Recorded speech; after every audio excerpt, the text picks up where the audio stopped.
Hey guys, thank you for joining me. I wanted to talk about the whole AI and art debate because I hear a lot of doomsday scenarios like all artists are going to lose their jobs, it's going to be terrible, it's going to be the apocalypse, and I see people calling for regulation on AI and saying maybe even outright ban it. And I disagree with all of that, and I'm going to tell you why. And I want to mention first that most of what I'm going to say applies mostly to filmmaking. It may not apply the same way to other arts, so you might want to look at other people in those fields for their own opinions.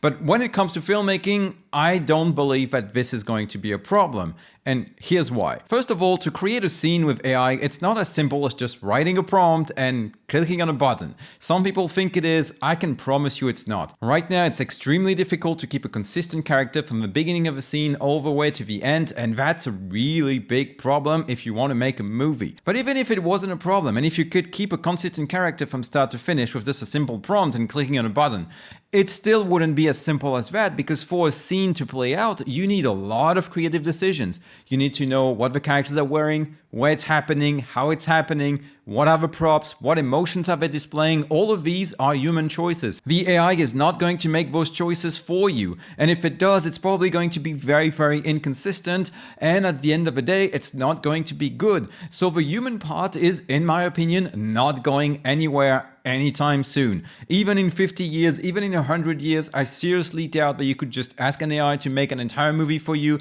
and that it would actually do something even just decent with it. So personally, I'm not worried at all about filmmakers. I just think the techniques are going to change. I just think the approach to filmmaking is going to change.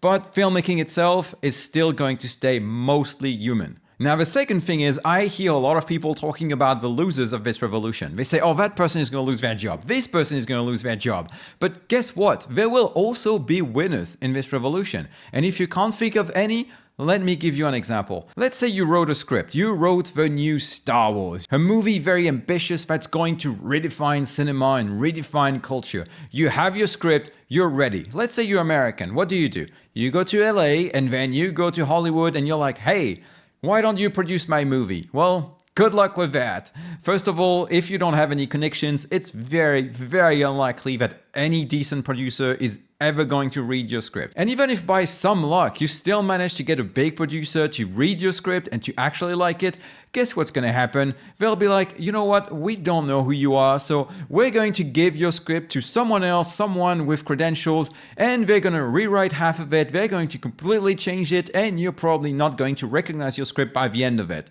That's the reality of it. And that's if you're American. Now imagine if you're not American. Imagine a guy in the middle of Peru. He wrote the next Star Wars. What do you think he's going to do? Do you think he's going to go to like the bigger studio in Peru and they're going to produce his movie? They're going to give him $200 million to make a Star Wars movie? Of course not. They don't have that kind of money.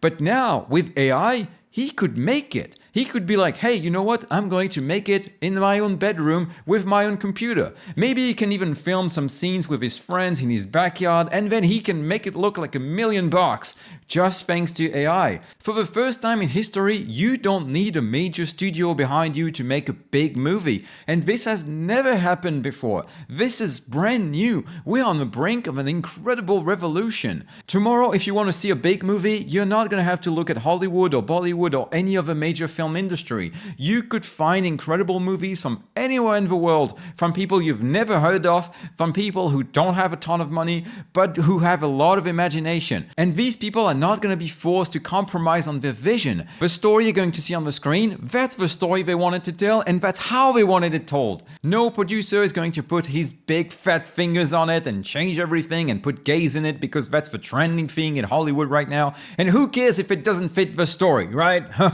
Our marketing team says we need one, so hey, we're gonna put one in there, and it doesn't matter. Let's be honest, who wants that? We want artists to be free. And now you might be like, oh, well, but AI is stealing. Again, we go back to my previous point, which is that no, you still have to make a lot of creative decisions to make a movie with AI. It's not going to change. And the data AI was trained on, it's no different from a filmmaker watching 1 million movies and then taking inspiration from it. That's the famous saying, good artists copy, great artists steal. Which brings me to the topic of regulations, because I see a lot of people calling for regulations or even the outright ban of AI in art. And I completely disagree with this, and I think this is the wrong fight. Because at the end of the day, you have a choice. You can choose to watch that movie or not. You can choose to listen to that song or not. It doesn't have any impact on your life. But you know what's really scary? What the government is going to do with AI. Because the government is going to take your freedoms away. They're going to start monitoring everything you do, who you're talking with, where you're going, what you're buying, everything. And then they're going to start restricting it as much as they possibly can. And then you're going to face a tyranny the likes you've never even imagined was possible. And for me, that's far scarier than whatever our Peruvian friend is going to do with an AI, even if he does some crazy things in his movies. This is nowhere near as bad as whatever the government or corporations might do with it. So if you really want to fight for something, you should be fighting for this. You should be fighting to make sure that the government is never in a position to impose a tyranny on us thanks to AI.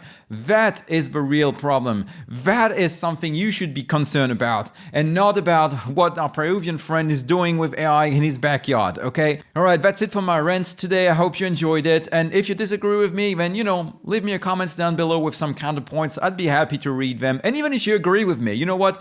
Leave also a comment down below and tell me how right I was.